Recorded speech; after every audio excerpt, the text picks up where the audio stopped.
mouth and with whom you share your bed, she used to say, leaning back against the kitchen counter, her arms consumed by marigold gloves. But most of all, she would say, be choosy with whom you make friends. It was good advice, and I was thinking about it as I pulled on my socks that December morning. I tied the laces on my walking boots and hunted around for my gloves, my hat, and the warmest jacket I owned, the one stuffed with ultra-light down, like everyone seemed to have in those days. In my head, there was nothing more serious than the need to keep warm and the need to make some friends. "All very well, Mum," I said out loud. I was talking to myself a lot back then, but beggars can't always be choosers.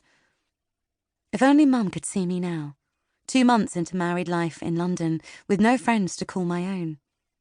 She'd tell me to come straight back home. That's what she'd do. And maybe I should have gone home.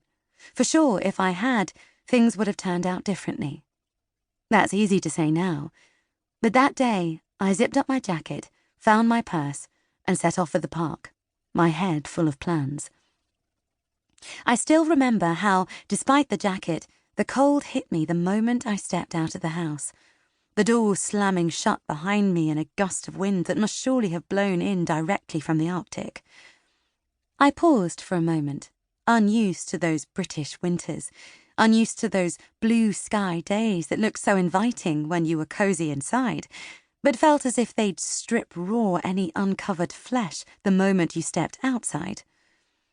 I adjusted my scarf to cover my cheeks, pulled my woolen hat further down onto my head, and took in the bare-limbed trees, the parked cars, the cracked grey paving slabs, the litter blowing in the gutter, and the cans rattling against the curb.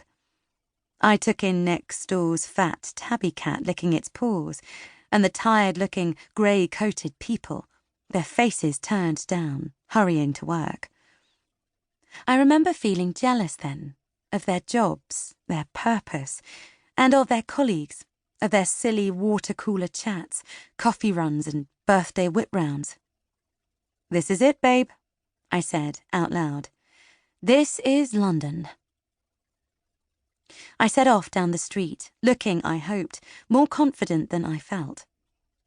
I was on a mission to meet people because, as Jake joked at that point, I had exactly 3 friends: Facebook, Twitter, and Instagram.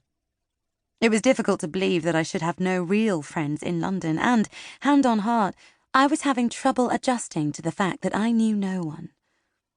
I'd laughed at his joke, but it had hurt. There were days back then when I'd thought the loneliness would surely drive me insane, when I felt as if the darkness inside me was going to explode out and flood the house, engulfing me like a seabird caught helplessly in a slimy slick of oil.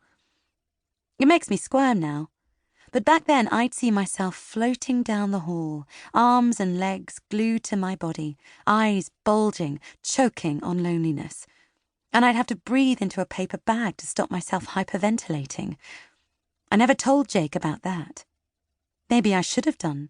Who knows? But ultimately, that's why I decided to join the walking group. At the end of my street, I turned a smart right, crossed the main road, headed towards the park, and arrived bang on time. And so, the story begins.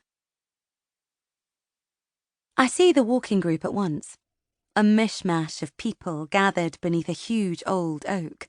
Some, in sportwear, are stretching hamstrings and quads. Others are clutching take-out coffees, and, had I been worried about what to wear, I realise right there that there's no need.